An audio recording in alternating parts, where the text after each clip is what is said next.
Today there is important news from Ukraine. Here, Ukraine just completed an operation where a ground drone held a position for weeks, implementing innovative technologies for full frontline rotations aimed at replacing infantry.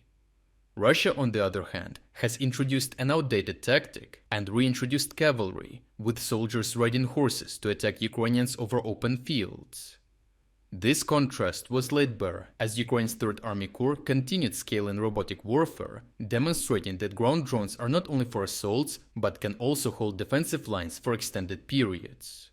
One striking example came when a DevDroid ground robot was equipped with a 12.7 mm Browning M2 machine gun. For 45 consecutive days, the robot held a frontline position instead of infantry, suppressing enemy movement and repelling assaults without a single Ukrainian casualty. Operated remotely from cover and equipped with thermal vision, the system detected Russian movements in complete darkness, turning night assaults into one-sided engagements where attackers stood no chance.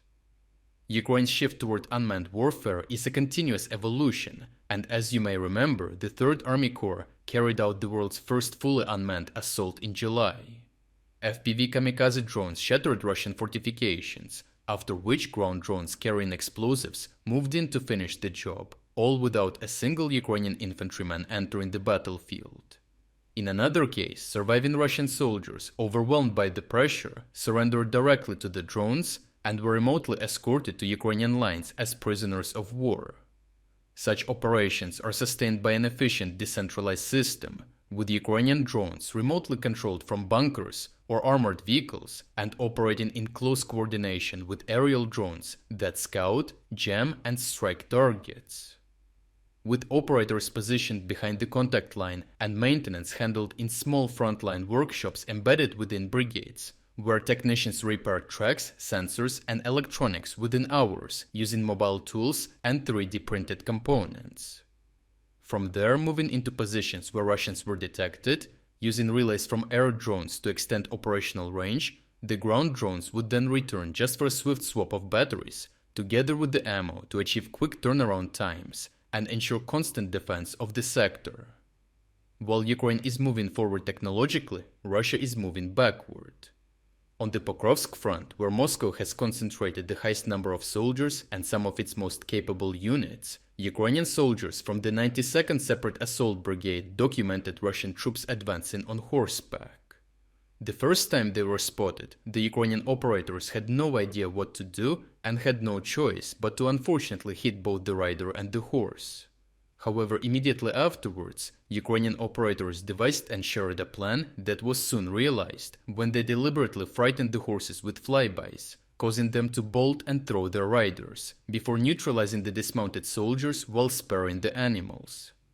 More footage confirms that Russian forces are increasingly using horses in assaults, a tactic unseen on European battlefields for more than a century. This return of cavalry is not symbolic, but driven by necessity, as Russian losses in vehicles and armored transport have been so severe that even elite units are forced to rely on animals to move troops and supplies. Yet against drones equipped with thermal sensors and precision munitions, the clash is brutally uneven, and the Russian command appears willing to repeat these futile attacks regardless of the cost. The contrast between the two armies could not be clearer, with Ukraine using drones to solve its manpower challenge by deliberately building a force where technology absorbs risk and preserves lives, as shown by the recruitment of 10,000 new drone operators in less than a month under Magyar's leadership, while Russia lacks any real way to compensate for its losses and instead falls back on attrition, improvisation, and tactics pulled from the past. Overall, the battle between robots and cavalry starkly illustrates two fundamentally different visions of warfare unfolding on the same battlefield.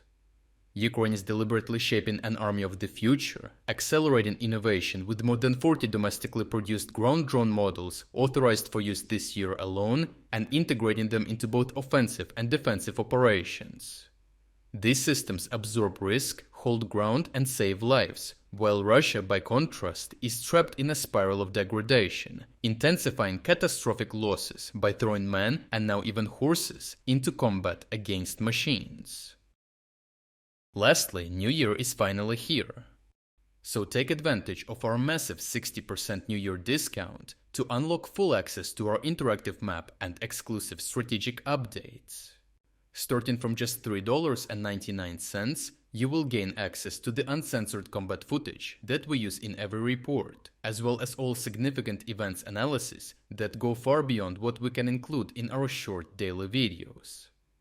Thirdly, you will unlock our Timeline Builder tool, the world's first artificial intelligence-powered system designed to connect the dots between the news in real time. Fourth, and most importantly, you will unlock our advanced news analysis tools, giving you comprehensive insights into the news cycle, detailed story sentiment breakdowns, and trend analysis to reveal the most important themes and events. And last but not least, you will gain access to all our exclusive strategic updates about the war in Ukraine. If you wanted to support our efforts but haven't had the chance, now is the perfect time to jump in and make a real difference. So check out the link in the description to become an exclusive member of our community. I truly appreciate everyone who stepped up to join us. Your support means the world to us.